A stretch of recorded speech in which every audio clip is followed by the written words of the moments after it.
Sige po ha. Okay, para sa ating ang lucky words. Aparador. Lagayan ng damit. Tambak na labada.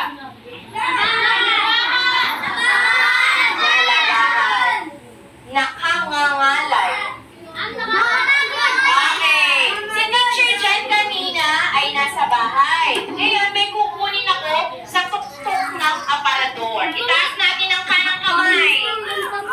Itaas ang kanang kamay. Nakakangalay. Nakakangalay. Ayan. So, yun ang ibig sabihin nun. So, handa na ba sa ating kasalatakwento? Okay, ito ay pang primary dahil may intermediate. Makinig ka rin. Kuya, sitap ka. Okay, si Pilong patago-tago. Bago ako magkwento, sisimulan ko muna rin na sa grade 1. Handa na ang grade 1? Ayan. So, si teacher ay may premyo ulit mamaya. Ano? Pag nakinig. So, ang ating kwento ngayon ay si Pilong patago-tago. So, bago ko ikwento ang si Pilong patago-tago, kahit ito ang primary at intermediate, makinig mabuti ha. Okay, ganito ang ating gagawin. Makinig mamunang mabuti. Ayos and me? Makinig po. So, lahat dito po nakatingin. Sino sa inyo ang mahilig magtago-taguan? Ayan. Sino sa inyo ang mahilig maglaro? Naglalaro rin ba kayo after ng class ng tago-taguan? Ayan, magaling. So, titingnan natin kung kagaya rin ba kayo ng nasa kwento natin. Kung pareho din ba na mahilig magtago kapag nasa bahay at nasa paaralan. Pero bago yun, kapag nakita niyo si teacher din na itaas ang kanang kamay, sasabihin niyo, "Bulaga!" Kapag itinaas ko ang kamay ko, habang nagkikwento si teacher, sasabihin niyo sabay-sabay, "Bulaga!" Dalawang kamay, kaliwan kanan, sabihin, "Bulaga!" O, taas ulit ang kamay ni teacher ha.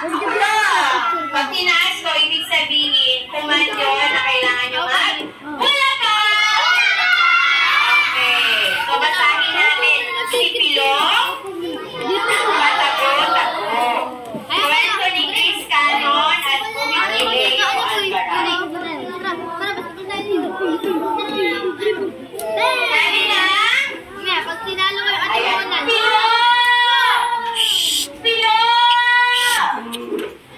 Saan ka nagtatago? Pilo!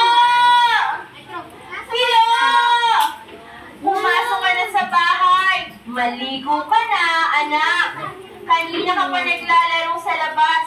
Ang sigaw ng kanyang nanay. Nang biglang hindi niyo ako nakita, no? Nakatayo lang ako dito sa likod ng poste. Saan nakatayo si Pilon? May naghahanap na naman kay Pilon. At ako ang kanyang tatay. Pilon! Pilon! Saan ka ba naroon? Gutom na ang alaga mong isda. Pilo! Pilo! Kakainin ko na ito.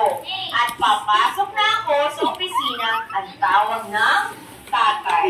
Nang biglang Bulaga! hindi niyo ako nakita, no? Nandito lang ako sa tuktok ng aparador. At sabay tawa ng ha-ha-ha-ha! May naghahanap na naman kay Pilo! Pilo!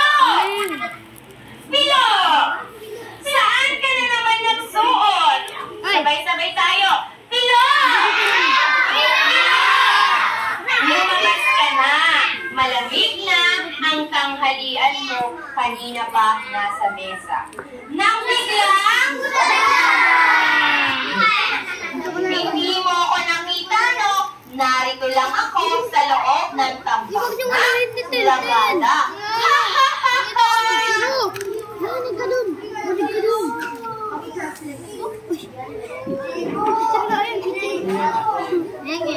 May naghahanap na naman kay Pilo! Pilo! Pilo! Nasaan ka ba? Kailangan na natin umalis. Nariyan na ang tricycle sa ibaba. Mahuhuli na tayo sa eskwela. Sige ka. Nang biglang Bulaga! hindi na ako nakita, no? Nandito lang ako sa gilid ng kama. Ha ha ha ha! Nasaan daw si Pilo?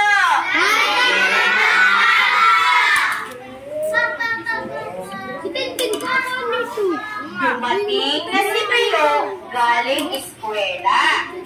May naghahanap na naman sa kanya. Pilo! Pilo! Aalis na tayo, anak. Pupunta tayo sa palengke. Bibili tayo ng pantalon mo. Sinong naghahanap kaya sa kanya? Nanay niya. Nang biglang hindi niya ako nakita, no? Nakasiksik ako sa gitna ng aking mga laruan. Ha ha ha ha!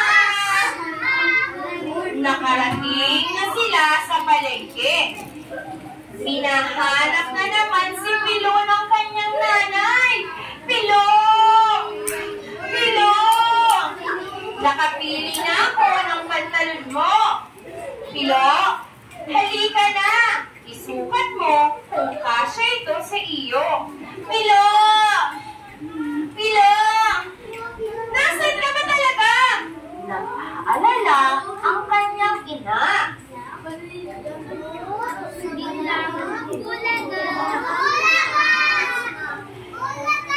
Sabi naman ni Pilo, bakit kaya di ako makita ni nanay? Ang tagal-tagal ko nang nagtatago. Nakakangalay na. Isang oras na ako nakayuko. Sige na nga. Lalabas na ako ng pinagtataguan kong mga damit.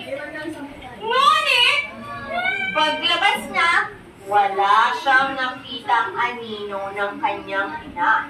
Hinanap niya ng hinanap ang nanay. Inay! Inay!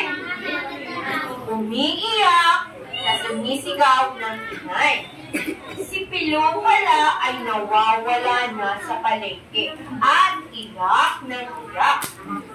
Dahil hindi niya mahanap ang kanyang nanay. Ilang minuto pa ang lumipas nang may biglang bulaga.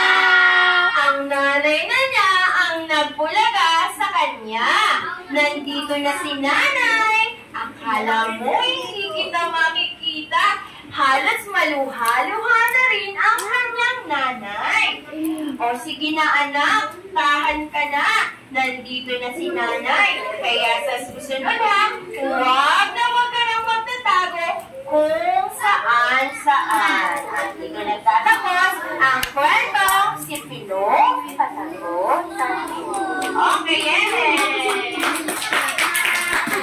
Okay, tanong ulit. May tanong si teacher. Ayan, dali ka. Baba lang ang kanang to. Baba lang mo yung akulang. May tanong si teacher ulit. Okay. Para sa unang tanong, sino ang bida sa ating kwento? Hindi ko tatawagin ang namang at natayo. O yung hindi pa nakakasagot ko.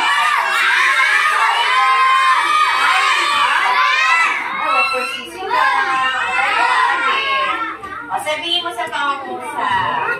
O sino ang pangunahing tauhan sa kwento? Sino yung bida? O sabihin mo sa pangungusap. Ang pangunahing tauhan. Wag daw at nakikita sa camera. Ay, Nakulit yun boy. very good. O palakpakan natin si Ate. Anong name mo? Wait lang. Okay, sino mga kapag-huli?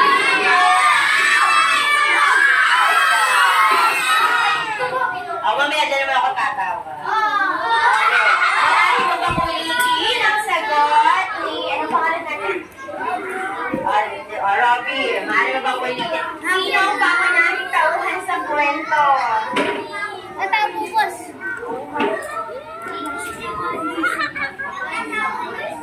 Very good. O, palakpakan natin sila. O, syempre, pag pangalawang sagot. Ay, okay lang. Ikip ko na lang. Ilagay mo sa bulsa. Okay.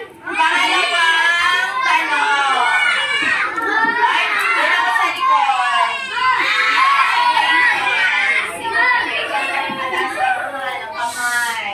Oh, very good.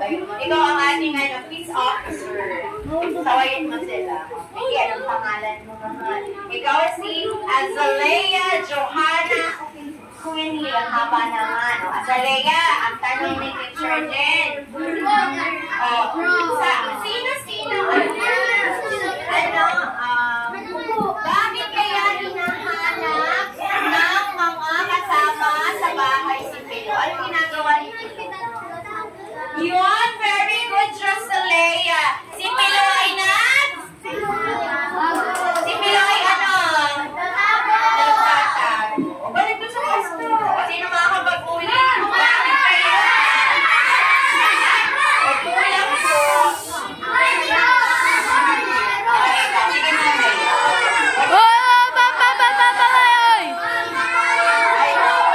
Ay, ang tatawagin ko po ay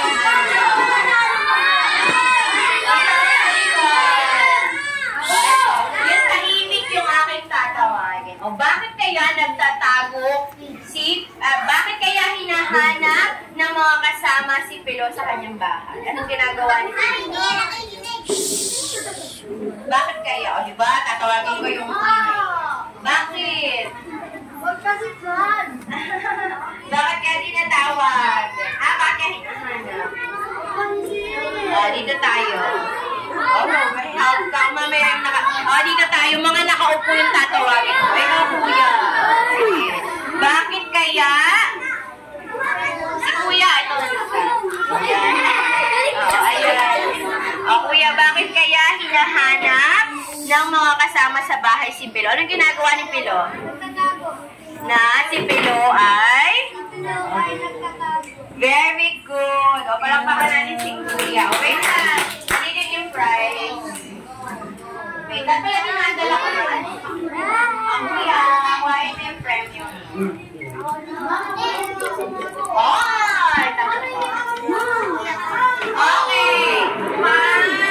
Ilang tanong tayo. Pang-apat. Ano ang nangyari kay Pilo?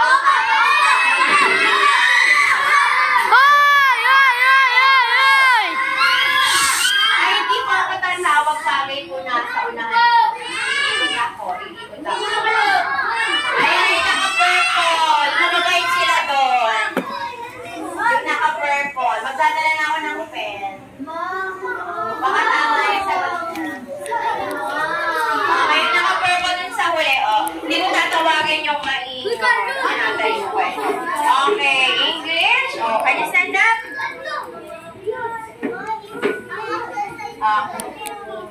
Kaya mo umitin ng Tagalog? A little bit. What happened to Pilo when they're in supermarket? What happened to Pilo when they're in supermarket? Mama, go ahead. Hindi na pakinggan.